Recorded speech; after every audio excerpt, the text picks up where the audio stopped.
Welcome to The Body Count, a completely new show that I made up that's totally not based on any pre-existing thing. I figured for the first episode of this new series, I would do a movie that everybody's seen before. So I picked Jurassic Park, released in 1993. It was the highest grossing movie of all time when it came out, so it needs no introduction, but for the four of you who do, basically it's about Colonel Sanders resurrecting dinosaurs, bringing them back to life, putting them in a zoo, and then life finds a way and they get out and start eating people. But just how many people? Well, let's take a look at the movie and find out. The movie begins on a tropical island of Costa Rica. A forklift comes in carrying a transfer crate as Robert Muldoon, the game warden, overlooks the whole operation.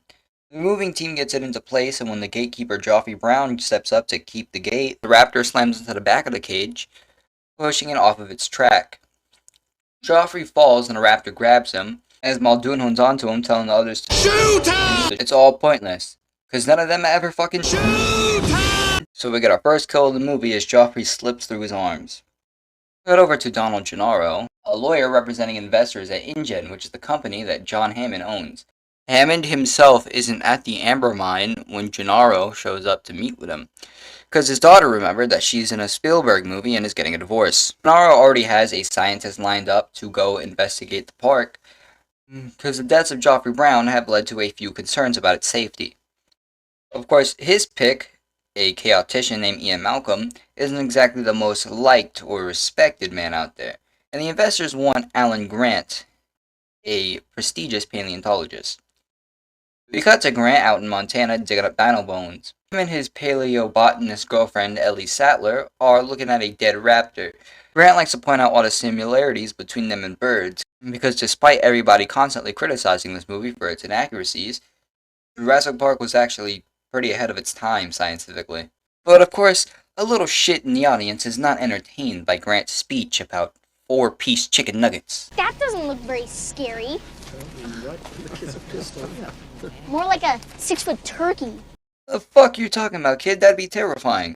Grant makes sure to scare the kid. Tell him all about how velociraptors kill their prey with their sharp claws. He slashes at you with this 6-inch retractable claw, like a razor, on the middle toe. Because as we all know, like all things out of China, velociraptors were black belts in karate, able to deliver sidekicks like Jackie Chan. Speaking of little kids, seems like Ellie is in the mood for one. But their conversation gets interrupted when a helicopter lands. Grant runs into his trailer to find John Hammond raiding the fridge. He pops champagne, and as Ellie walks in, Hammond tells him all about his theme park. He wants them to come down and investigate it for the weekend, and in return he'll fund their dig for a further 3 years. Meanwhile, in San Jose, a guy steps out of a car looking for Newman from Seinfeld. And wait, who's the guy looking for him again? What's his name? Dodson! Dodson! We've got Dodson here! Oh shit, really? Dodson? See, nobody cares. I care. Dodson is meeting with Dennis Nedry, the IT guy at the park. Dodson is offering Nedry a handsome sum of money in order to sneak some dinosaur embryos off the island. But how is he going to get the embryos, you may ask? Well, with a handy-dandy compartment on the bottom of a shaving cream can, he can sneak right past customs. Cut to a helicopter where we finally meet the one, the only, Ian Malcolm, who's here to do his sexy laugh for us all. Anyway, Ian is of course a chaotician, and he does not believe that Hammond's project is going to succeed. But he won't explain why yet, because it's too early in the movie for that. They quickly land and hop in some jeeps where they drive out to a field to see... It's a dinosaur, Jesus Christ, what the fuck? They may be wondering now, just how the hell did they manage to bring dinosaurs back from extinction? Well, the answer is simple. You see, according to this little animation with the character Mr. DNA, there were mosquitoes a long time ago that used to feed off of dinosaurs, and whenever they fed on a dinosaur, they would land on a tree. They would then get stuck in tree sap, which fossilized like a dinosaur bone. The scientists at Jurassic Park would dig up the fossilized tree sap with the mosquito still inside, and they would extract the dinosaur blood from the mosquito. Using the dinosaur blood, they were able to re-engineer it into dinosaur DNA. And with this dinosaur DNA, of course, it wasn't perfect. There were still gaps in the genetic code. And due to this, they had to use the DNA of amphibians, frogs, instead of You know, shit like crocodiles or lizards or actual fucking dinosaurs. But in any case, they were still able to resurrect a dinosaur. Grant, Ellie, and Malcolm want to see the dinosaurs, so they get up and leave, walking right into the lab just full of dinosaur eggs. One of the eggs start to hatch, and as Henry Wu, chief geneticist, walks over, they watch as a baby raptor is born. Malcolm goes on a tirade about how well life can find a way, and even if all the dinosaurs are female, like they have engineered the dinosaurs, there is still a chance the dinosaurs can reproduce. Grant is more concerned about the velociraptors. I mean, if you think the babies are cool, just wait till you see the full-grown ones. He walks right over to the raptor enclosure, where they drop in a whole fucking cow for them to eat. God damn, these things eat better than I do. Holy shit, just raw beef, huh? Muldoon returns to the movie to tell us all about just how dangerous the velociraptors are. There used to be 8, but one of them came in, and she just killed all of them but 2. And since then, she has taken over the pack. With the raptors finishing their lunch, the humans decide to have theirs. But instead of eating any of it, they just stand around arguing about philosophy and stuff. And look, when I was a kid, this scene really seemed to bore the shit out of me. But now that I'm older and actually have written a few things before, this is one of the best scenes of the movie. Malcolm and Ellie are a bit more critical of the whole situation. Gennaro is all for it, because, it's bound to generate money. And Grant is more in the middle. He has no idea what to really expect. But we've hit the 40-minute mark, which means now is the time to introduce the true monsters of the film. Kids! Children. Those children being Lex and Tim, Hammond's grandkids. Yeah, they were brought over because their parents are having a divorce, and because, well, if you're having an attraction for children, it might be helpful to have feedback from children. After some back and forth about which car everybody's going in, Hammond goes into the control room where Samuel L. Jackson, playing Ray Arnold, starts the tour. So with the tour started, it's finally time to see the dinosaurs. Except no, it isn't. Yeah, the Dilophosaurus cage is empty. T-Rex cage, also empty. Nothing to be found. Malcolm gives a little demonstration about chaos theory using water to demonstrate unpredictability and microvariations. Meanwhile, Grant steps out when he sees something interesting in the field.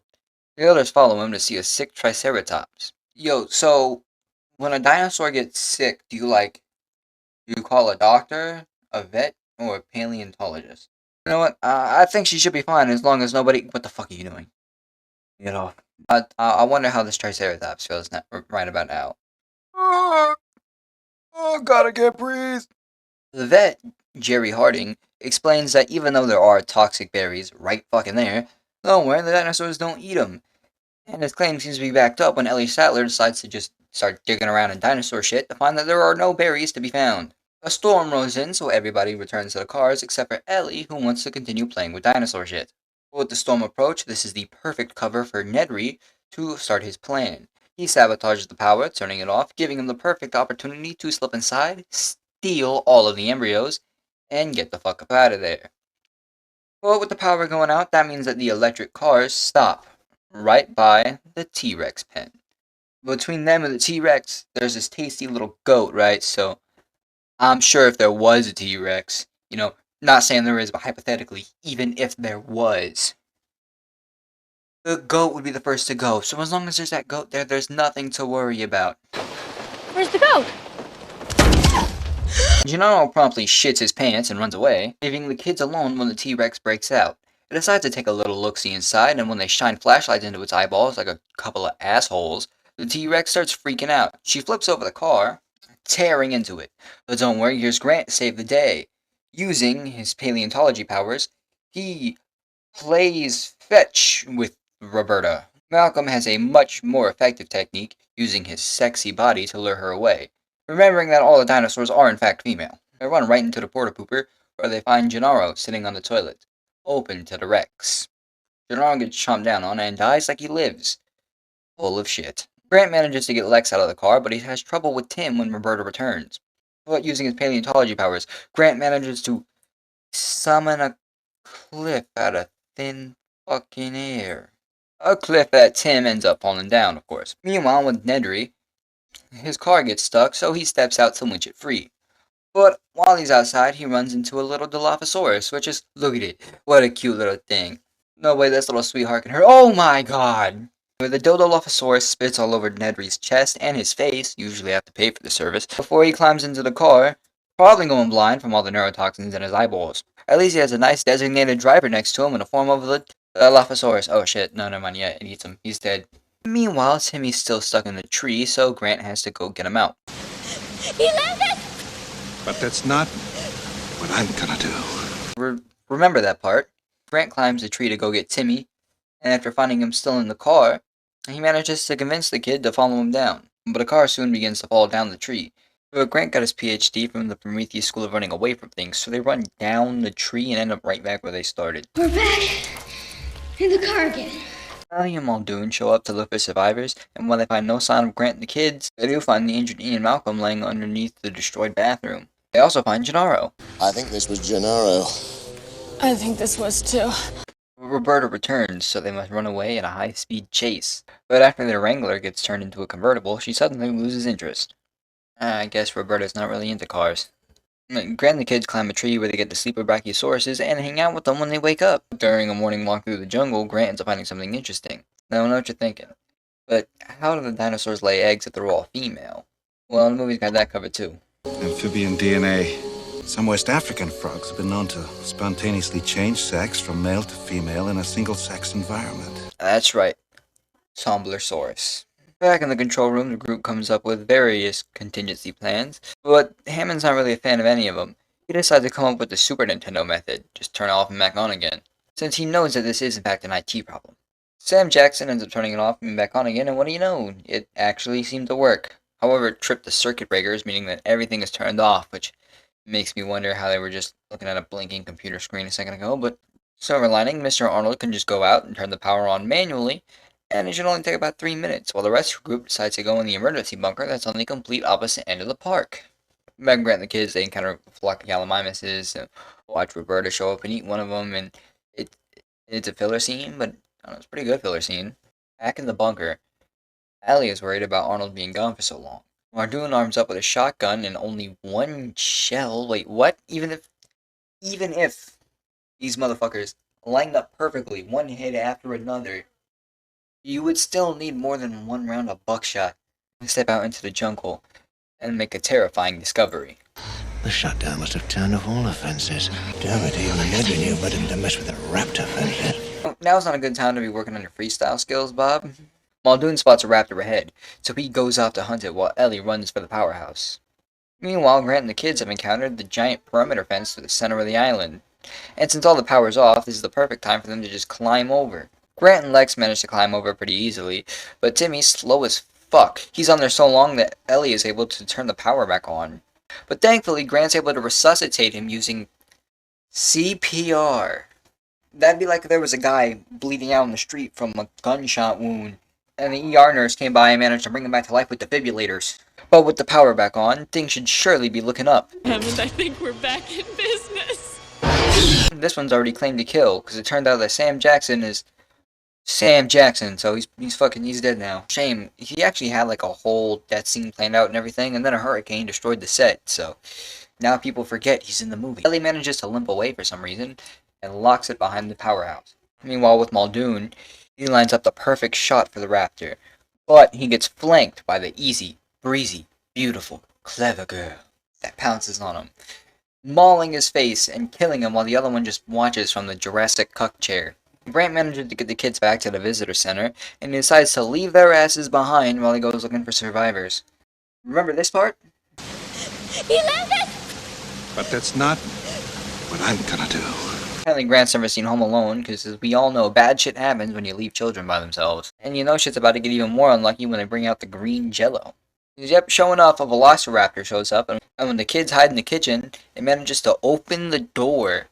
And after somebody reaches out and grabs its ass, she calls in the other raptor, and the two begin hunting the kids in yet another iconic scene. Timmy almost gets found when a ladle gets dropped, but Lex manages to lure it away, and when it goes to attack her, it hits a reflection.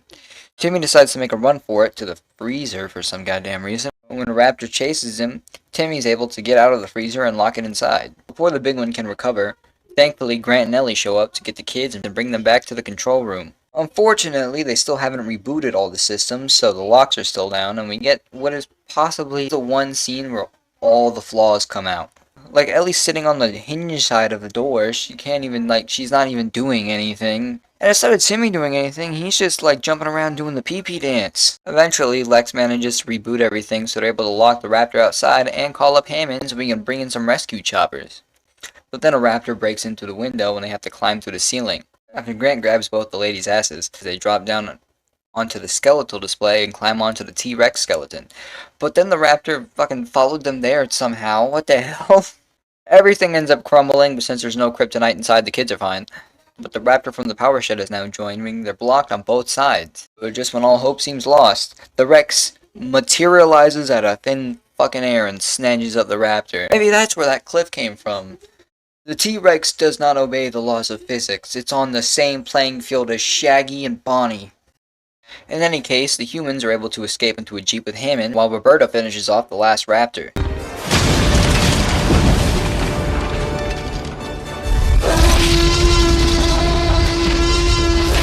The survivors get to the helipad, and they all climb in to finally escape the island. Grant decides that maybe he can deal with annoying little bastards, but even though Hammond's dream of showing off dinosaurs is no more, at least some modern dinosaurs to follow the chopper. So, when you bring back dinosaurs, just how many people go extinct? Let's find out, count them at the scoreboard. So yeah, there were only 5 deaths in Jurassic Park, giving it a slow start to our kill count, but don't worry. It gets pretty big pretty fast. Of the victims, all 5 are male, so there's no interesting chart I could give you. But with a runtime of 127 minutes, that gives us a kill on average every 25.4 minutes. Also, a breakdown amongst the species of dinos, and I'll be keeping track of this throughout the series. There were 3 people killed by raptors, 1 was killed by the Rex, and 1 was killed by a Dilophosaur. This is only the first episode, that's all the stats I got for you. Anyway, I'd like to thank you all for watching this video, and I'll see you in the next one when I do the sequel, The Lost World. But until then, this has been The Body Count, a totally unique idea. Peace.